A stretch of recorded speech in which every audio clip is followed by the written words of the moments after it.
I think another aspect of being on the path, another foundational part of the path, is that as we're moving along the path, as our consciousness is evolving, we recognize that our reality is illusory.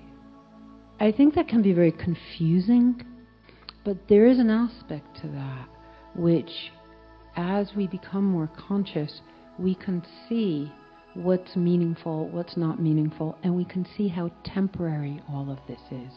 Right? It's a speck in a very vast continuum. So it's difficult for us as humans to keep this in perspective because we see our life starting and we see it ending, and we see loved ones dying, we see other beings being born in our family and through our friends. Right? So this cycle of life is kind of all we know.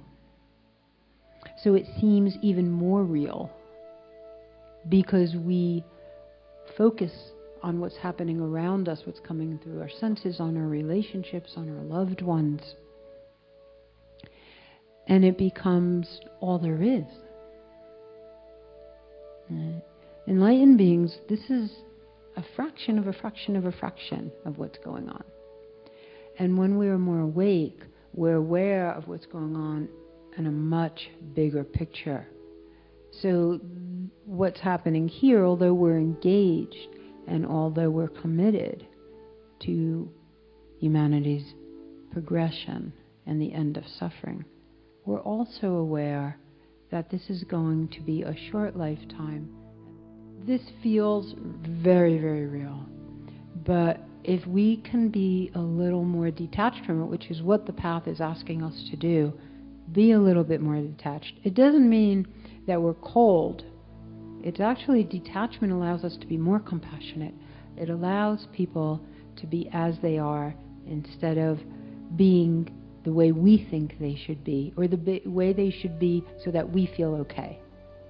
In this kind of political environment that we're in, people are taking such strong sides. We're willing to kind of assassinate, right, our politicians, rather than to accept that they're here.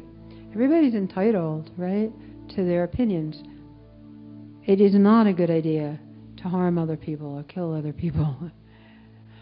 So as practitioners, a lot of times we may seem that we have a certain amount of apathy, right? We're not willing to get in the fight, right? And each of us on the path is in a place where we want to make that decision for ourselves. What is our level of activism? Many of us that are from higher realms that incarnate, we have a mission. We have a certain project to do here, and it won't look like anybody else's. Right? And it may be to be more of an activist, or it may be to be more passive, or peacefully passive. So it's not like the spiritual path takes our decisions away from us. It actually makes us more accountable. It gives us more choice. Everything becomes a choice because we no longer can blame our actions on anybody or anything else. We become fully responsible. We each get to decide what is our view, knowing that I'm trying to evolve as a being, knowing that I am trying to create more of a foundation of morality, have more ethical conduct. What's right within all of this? I think the spiritual path also guides us to the appropriate response in all situations, but it does not take away our free will. Right? We still have that. And that's how we grow also and evolve, by watching what happens as a consequence of the decisions that we make in all environments, which right now we have a very volatile political environment, and we have an election next week, right? And we all probably have strong opinions about who should be our next president, and who we want to be our next president may not be the next president. So then what do we do? Right? So I think it's really important to have this as an ongoing conversation, to talk about how we feel about it, what we see, and support each other to make some level of ethical decision around how we're going to support our culture and our society and ourselves. And whatever we do, we want to make sure that it resonates with our goals, our aspirations. My first teacher, who was my Hindu teacher, had us all on a regular basis write down what our spiritual vows and commitments were to the path. Because she wanted us to use those vows and commitments in situations where we had to make a decision. So a question would come up for us as to how are we going to act in this environment, how are we going to respond in this environment. And we would look to our vow and commitment as our rudder, right? Is this in line with my vow? This is my vow. The answer to this question, does it support my vow? And it was a very quick way to see if we were responding from a personal agenda, like something we were clinging to, something we were righteous about, or we were responding to something on a vaster continuum, on a more beneficial as a spirit, as a humanity. So in the atmosphere of a spiritual path, everything is embraced. There's a lot of healing that happens on the path for all of us. And we want to be open to that for ourselves and for each other, because we have all felt it on some level. So there's a story, and again, I know earlier I spoke about enlightenment and how, we, might feel like coming into this level of awakening called the stage of seeing. We might feel like we've become enlightened, but enlightenment is actually a vaster, deeper experience than the stage of seeing. But when we do come into the stage of seeing, there is such a shift. The shift is in our mind, right? To a great extent, our assessments of the world have fallen away. So we're not anymore judging the world, and in judging the world, we actually create our reality. So all of a sudden, we're seeing everything as new, and in some ways, it's kind of how we came in, right? When we are born and we're experiencing everything, we're consciousness. We don't have language yet. It's kind of built into our consciousness over lifetimes, but it hasn't arisen yet. So we're seeing everything, but we don't see distinctions. Baby has no names and labels for things. When we awaken, we actually come back to a certain extent to that place where we're not labeling everything in the same way that we do once we become adults and are very conditioned. Right?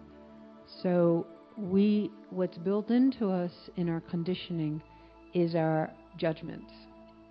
Even though we still may have preferences, this kind of personal agenda, this personal world kind of falls away. Without the assessments and the judgments, there's much more of a connection to the world. Right?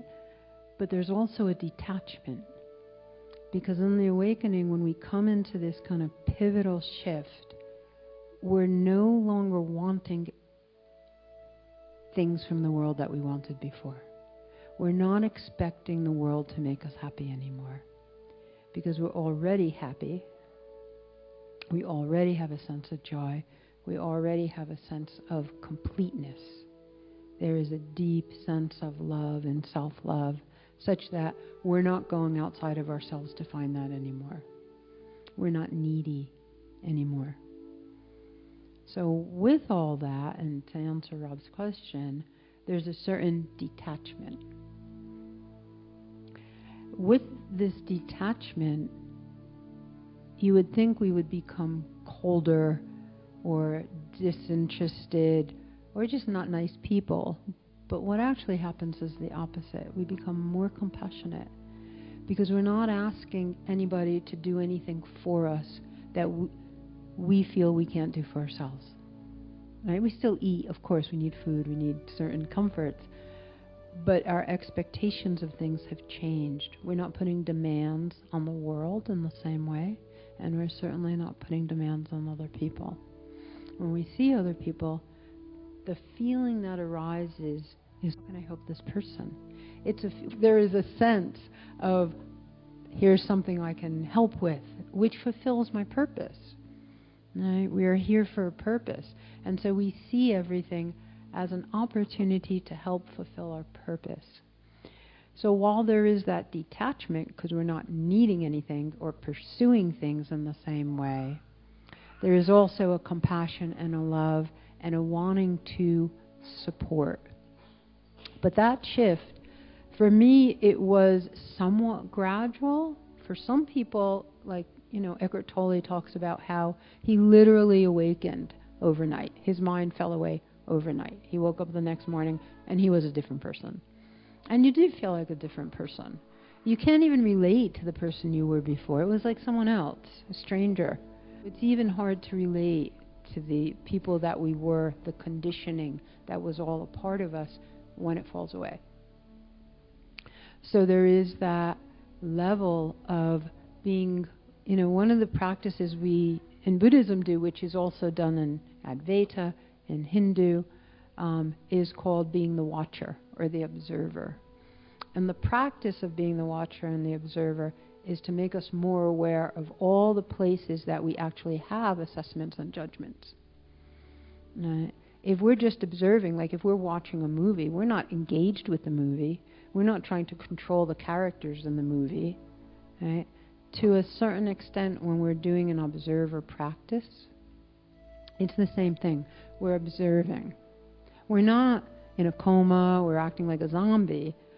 We're actively observing. We're aware of what's going on outside of us, but there's no personal agenda to try to control what's going on.